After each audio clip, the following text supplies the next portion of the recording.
नमस्कार दोस्तों, CGPSC knowledge hub यानी कि क्लियर सीजीपीएससी यूट्यूब चैनल पर आप सभी का बहुत बहुत स्वागत है। आज हम आपके नॉलेज को बढ़ाने के लिए एक स्पेशल वीडियो लेके आए हैं जो कि एमसीबी से रिलेटेड है। ये वीडियो इसलिए लाया गया है क्योंकि अधिसूचना 11 नवंबर 2021 को प्रकाशित की गई है हमारे राजपत्र में। इसके माध्यम से कुछ ऐसे क्षेत्रों को भी जोड़ा गया है जिसके बारे में पहले नहीं कहा जा रहा था कि वो जोड़ेगा। तो हम उन सबको अपडेट एक मैप के रूप में लेकर आए हैं। पूरे जिला परिचय को, एक एक जगहों को एक एक तरीके से पढ़ेंगे, राजपत्र पर भी चर्चा करेंगे। वीडियो अंत तक जरूर देखिएगा। चैनल को आप जो है सब्सक्राइब जरूर करिएगा, वीडियो लाइक कर दीजिएगा, शेयर कर दीजिएगा। क्या है कि जितना आप सब्सक्रिप्शन करेंगे हम बहुत ज्यादा मात्रा में लगातार वीडियो लाने का प्रयास करेंगे और भी फैकल्टीज को हम जोड़ने का यहाँ पर प्रयास करेंगे। तो बिल्कुल आप अंत तक वीडियो देखिएगा। चलिए, मनेंद्रगढ़, चिरमिरी, भरतपुर यानी कि एमसीबी की बात करें तो हमारे यहाँ एक प्राधिकार से सूचना राजपत्र में प्रकाशित की गई है जो कि 11 नवंबर 2021 की स्थिति पे है। यहाँ पे डेट लिखी हुई है इसकी। राजस्व एवं आपदा प्रबंधन विभाग, जो नवा रायपुर कटल नगर का जो विभाग है, उसके द्वारा इसको जो है प्रकाशित करवाया गया है। तो राजपत्र में अगर कोई चीज आती है मतलब वो ऑफिशियल रहती है। तो ऑफिशियल की थोड़ा सा बात कर लेते हैं। जैसे यहाँ पे लिखा है जिला कोरिया। कोरिया का क्यों? क्योंकि उसका पुनर्गठन किया गया है। उसके अलावा संभाग हमेशा सरगुजा रहेगा क्योंकि कोरिया पहले भी सरगुजा संभाग में था। तो सरगुजा संभाग का ये जो कोरिया जिला है इसको क्या किया जाएगा? पुनर्गठित किया जाएगा। तो देखते हैं कैसे पुनर्गठित होगा। तो बनाया जाएगा क्या? मनेंद्रगढ़, चिरमिरी और भरतपुर। थोड़ा लाइट दिख रहा होगा आपको अधिसूचना, इसको आपको देखना हो तो आप हमारे टेलीग्राम चैनल पर बिल्कुल जुड़िएगा। साथ ही आप हमें टेलीग्राम, व्हाट्सएप, ट्विटर या फेसबुक, यहाँ पर आप क्लियर सीजीपीएससी के नाम से सर्च करके जोड़ सकते हैं हमारे साथ। वहां पे भी आप हमारे साथ अलग अलग चीजों के लिए, जानकारी के लिए, क्विज, करंट अफेयर सभी के लिए जुड़ सकते हैं। टेलीग्राम पे हमारे क्विज, करंट अफेयर, साथ ही अब नोट्स भी डाल दे जाते हैं, तो बिल्कुल उसके लिए भी आप जुड़ सकते हैं। उसके अलावा और बहुत सारी चीजें रहती है, जानकारियां रहती है जो हमारे जो है टेलीग्राम चैनल वहां पर डाली जाती है, फेसबुक पेज पर डाली जाती है। बिल्कुल वहां पर जुड़िएगा, तो वहां से आप ले सकते हैं इसको। जिला कोरिया का जो उपखंड मनेंद्रगढ़ है उसमें तहसील मनेंद्रगढ़, उसके अलावा केल्हारी रहेगा बोल रहा है। उसके अलावा उपखंड अगर भरतपुर की बात करें तो भरतपुर तहसील को लिया जाएगा। उसके अलावा खड़गवां से खड़गवां और चिरमिरी को लिया जाएगा, यानी कि टोटल 5 तहसीलें इसमें शामिल होंगी। भरतपुर, केल्हारी, मनेंद्रगढ़, चिरमिरी और खड़गवां। तो ये सारी चीजों को दिया गया है, कैसा इसका स्वरूप बनेगा। थोड़ा सा सीमांकन को देख लेते हैं। ये सीमांकन ऑफिशियल जो है डाटा आता है उसके हिसाब से, जैसे उत्तर की सीमा पे एमपी का जो है रहेगा सीधी, सिंगरौली और कुसमी। ये उत्तरी सीमा पे पूरा मध्य प्रदेश लगेगा, यानी कि हमारा जो नया जिला है वो कैसा होगा? सीमावर्ती होगा, जो किसी अन्य राज्य की सीमा को छुएगा, जो है हमारा मातृ राज्य, जिसको हम कहते थे पहले मध्य प्रदेश, जहां से हमारा छत्तीसगढ़ उत्पन्न हुआ है। तो यहां से ये छुएगा।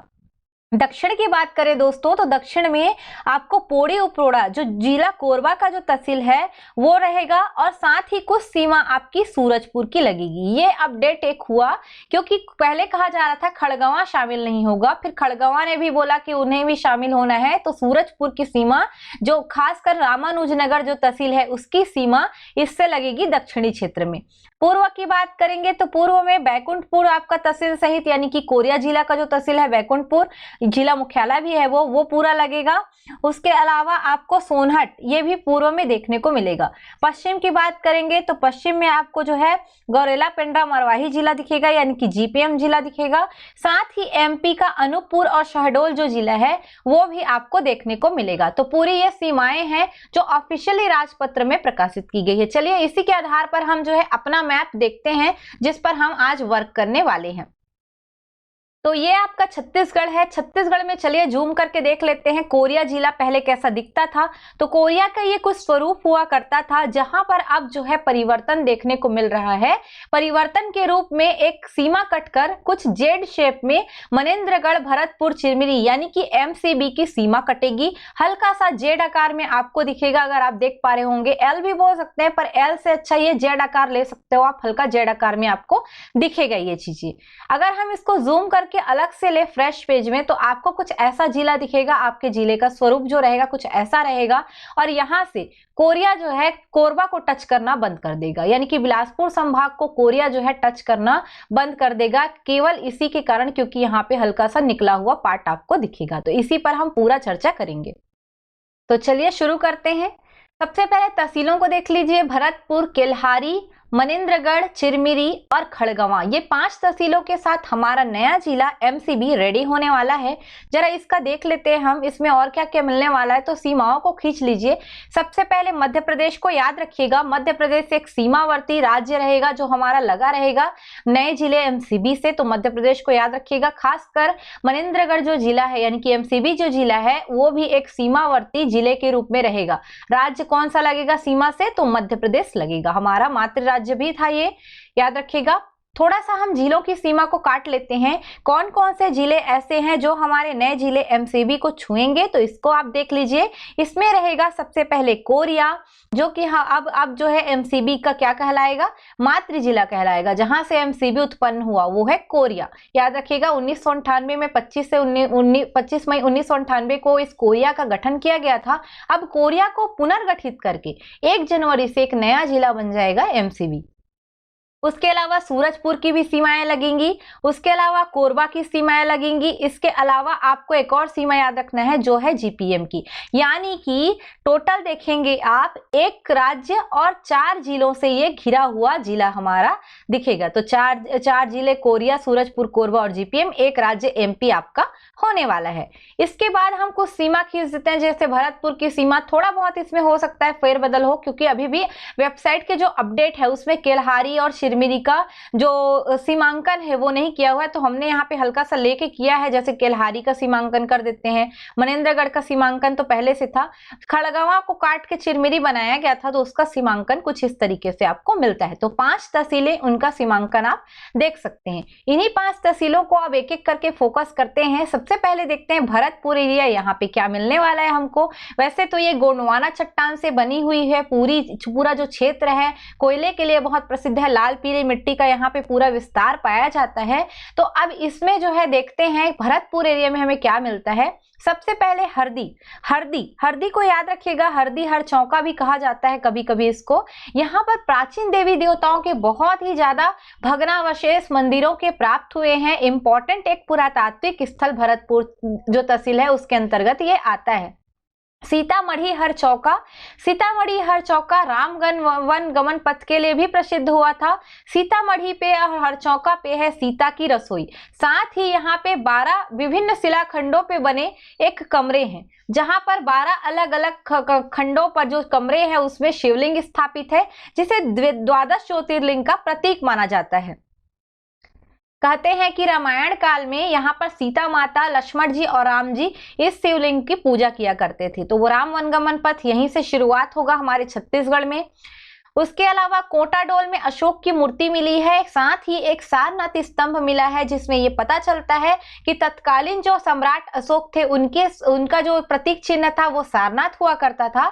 तो कोटाडोल से जो मिली मूर्ति है उसमें सारनाथ का हो पाया जाना इस बात का संकेत है कि मूर्ति किसकी है, अशोक की है। तो ये यहाँ पे मिलने वाला है। घाघरा, यहाँ पे रॉक पेंटिंग मिलेगा, चट्टानों पे हुई एक पेंटिंग मिलेगी जिसको रॉक पेंटिंग कहा जाता है, बिल्कुल ध्यान रखिएगा इसको। भरतपुर के साथ साथ जनकपुर, ये दोनों जगह ही रामायण कालीन माने जाते हैं, जो कि राजा भरत और जनक जो कि सीता के जो है पिता रहते हैं उनसे संबंधित इन स्थलों का नामकरण हुआ है। पहले इसको संयुक्त रूप से तहसील भी माना जाता था, तो भरतपुर जनकपुर ऐसा बोल देते हैं हम संयुक्त तहसील के रूप में, पर भरतपुर पहले आप याद रखेंगे एमसीबी के अंतर्गत। हरदी, हरचौका, जनकपुर, सीतामढ़ी, कोटाडोल, घाघरा, ये कुछ बड़े स्थल है भरतपुर के अंतर्गत। इसके अलावा आपको इस क्षेत्र में बहुत सारी पहाड़ियां मिलेंगी, मांझी टोली की पहाड़ी है, फिर थोड़ा सा जो है आपको चांग बखार की पहाड़ी का विस्तार हल्का सा शुरुआत होते दिखेगा। तो ये पूरी पहाड़ियां एरिया से घिरा हुआ है, बिल्कुल इसको ध्यान दीजिएगा। यहाँ से आपकी कर्क रेखा भी गुजरेगी, ठीक है, कर्क रेखा जो आपका है ये भी गुजरेगी। पहले जो है आपका 3 जिलों से ये गुजरती थी हमारी कर्क रेखा, 23.5 डिग्री जो रहता है, अब 4 जिले हो जाएंगे, क्योंकि भरतपुर जो वाला जो एरिया है वहां वहां से गुजरेगा, यानी कि आपका एमसीबी जिला से गुजरेगा, तो एमसीबी जिला भी इसमें शामिल हो जाएगा। उसको ध्यान रखेंगे आप। चलिए देखते हैं इस एरिया में, तो थोड़ा सा प्रवाह तंत्र को देख लीजिए। सोन नदी का प्रवाह तंत्र मिलता है सोनमुड़ा अमरकंटक से। इस नदी का उद्गम होता है सोन नदी, जो कि सीमा पे बहती है, हमारे सीमा से टच नहीं करती है पर बाहर बाहर बहती है। ये जो है मध्य प्रदेश, साथ साथ जो है आपका यूपी, बिहार, झारखंड, इस एरिया में बहती है। सोनभद्र पटना में जाकर ये गंगा नदी से मिल जाती है। क्योंकि सोन नदी अंतिम रूप से जो है समुद्र में नहीं गिरती, गंगा के माध्यम से गिरती है, तो हमारे एरिया में जो आने वाली नदियां हैं, जो छत्तीसगढ़ के उत्तरी भाग में आती हैं, जो उत्तरी क्षेत्र से निकलती हैं, सब के सब सोन नदी के माध्यम से अपना पानी गंगा नदी में विसर्जित करती हैं, जिसके कारण सोन गंगा अपवाह तंत्र इसको कहा जाता है। इसी के कारण हमारे सरगुजा संभाग में गंगा दशहरा नामक फेस्टिवल मनाया जाता है। यदि आपको गंगा दशहरा के बारे में जानना है तो आप हमारा एक वीडियो देख सकते हैं, गंगा दशहरा के नाम से डला हुआ है, मैंने ही वहां पे करवाया हुआ है। तो सोन नदी अपवाह तंत्र का यह हिस्सा है, सोन गंगा का। तो देखते हैं हमारे यहाँ से क्या क्या नदी निकलती है। एक बनास नदी है, मांझी टोली की पहाड़ी है, वहां से निकलती है बनास नदी। शिकारगंज नामक एक जगह है जहां पर ये जाकर जो है एमपी एरिया में ये हमारे सोन नदी से जाकर मिल जाती है। बनास नदी की सहायक नदी एक गोपद नदी भी है। बनास में रामदाह वाटरफॉल स्थित है, याद रखिएगा। इसके अलावा इस एरिया से न्यूर नदी का उद्गम होता है, जो कि बर्दी नामक स्थान पर जाकर मिल जाती है। तो बर्दी भी याद रखिएगा, ये भी सोन नदी के में जो है संगम होने का स्थान है न्यूर का। ये भी यहीं के पहाड़ी एरिया से जो है ये उद्गम होता है और जाकर मिल जाता है सोन नदी पे। तो दो महत्वपूर्ण नदियां जो कि एमसीबी जिला से निकलेगी, सोन नदी की सहायक होंगी, सोनगंगा अपवाह तंत्र का हिस्सा होंगी। उसके अलावा आपको यहाँ से ध्यान रखना है गुरु घासीदास नेशनल पार्क। अभी हम भरतपुर केवल तहसील की बात कर रहे हैं, ऊपरी हिस्से की, धीरे धीरे नीचे भी जाएंगे। अंतिम रूप से आप देखिएगा, लास्ट तक पूरा वीडियो को बिल्कुल स्किप मत करिएगा। गुरु घासीदास नेशनल पार्क का विस्तार यहाँ से शुरू हो जाता है। टोटल देखेंगे 1441 वर्ग किलोमीटर के साथ सबसे बड़ा आपका राष्ट्रीय उद्यान मिलता है हमारे छत्तीसगढ़ में। 1981 में इसको स्थापित किया गया था। जैसे ही हमारा नया जिला बना, इसको पहले जो है संजय गांधी नेशनल पार्क के नाम से जाना जाता था। 2001 से हमारे पूज्य गुरु बाबा जो घासीदास है उनके नाम पे नामकरण कर दिया गया। प्रोजेक्ट टाइगर के लिए भी इनको प्रस्तावित किया गया है। ध्यान रखिएगा, बहुत बड़ा नेशनल पार्क है। नीलगाय की प्रधानता आपको यहाँ पर देखने को मिल जाएंगी। इसके अलावा आपको यहाँ पे कोयला क्षेत्र याद रखना है, जैसे कोटाडोल वाला हो गया, जनकपुर भरतपुर एरिया हो गया। इसके अलावा बहुत सारे ऊपरी गोंडवाना में क्षेत्र में आता है, तो कोयले की बहुत ज्यादा प्रधानता मिलेगी। तो ये भरतपुर हुआ। थोड़ा सा हम नीचे बढ़ते हैं केल्हारी मनेन्द्रगढ़ की ओर। तो पहले केल्हारी में तो हमें उतना ज्यादा जानकारी नहीं मिल पाई है, पर केल्हारी तहसील ध्यान रखिएगा, ये भी इसमें ऐड रहेगा। मनेन्द्रगढ़ की बात कर लेते हैं, बहुत फेमस है ये।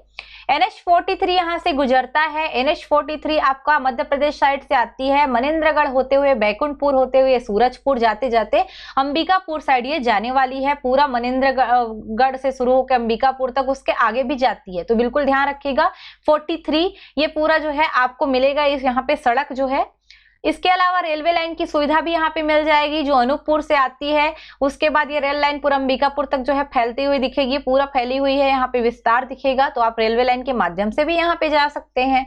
चलिए नदी की बात करते हैं। हसदेव नदी प्रमुख जो है यहाँ पे महत्वपूर्ण नदी होगी, जो कि महानदी की सहायक नदी है। ये इसके कारण जो है हमारा कुछ अपवाह तंत्र जो है यहाँ का, जो जिला हमारा एमसीबी है, उसका किसमें आ जाएगा, महानदी का हिस्सा बन जाएगा। क्योंकि हसदेव जो है महानदी की सहायक नदी है। केरा सिलादेही नामक स्थान पर ये जांजगीर चांपा में जाकर महानदी से मिल जाती है।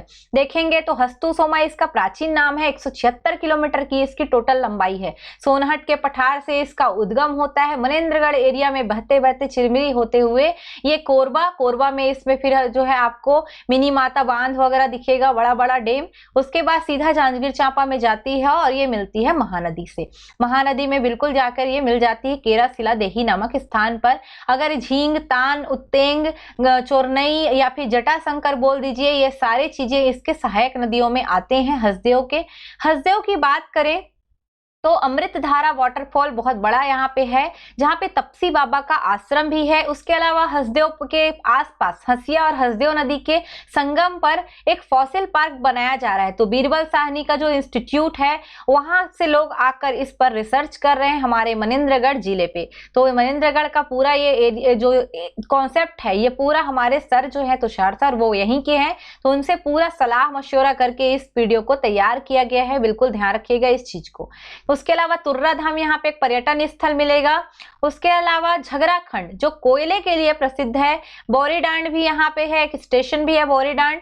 बोरीडांड से चिरमिरी के लिए रेल लाइन भी जाती है, एक छोटा जंक्शन माना जाता है ये। हसदेव क्षेत्र कोयला के लिए प्रसिद्ध है, तो ये कोयला क्षेत्र है। मनेंद्रगढ़, झगराखंड, बोरीडांड, हसदेव क्षेत्र पूरा कोयला पाया जाता है। हसदेव घाटी आप बोल सकते हैं इस क्षेत्र से शुरू हो जाती है, लेकिन इसको हसदेव क्षेत्र में रखा गया है क्योंकि हसदेव घाटी पूरा फिर कोरबा वाला एरिया को ले लिया जाता है। तो हसदेव के आसपास का पूरा एरिया एक तो फॉसिल के लिए भी प्रसिद्ध है, कोयले के लिए भी प्रसिद्ध है।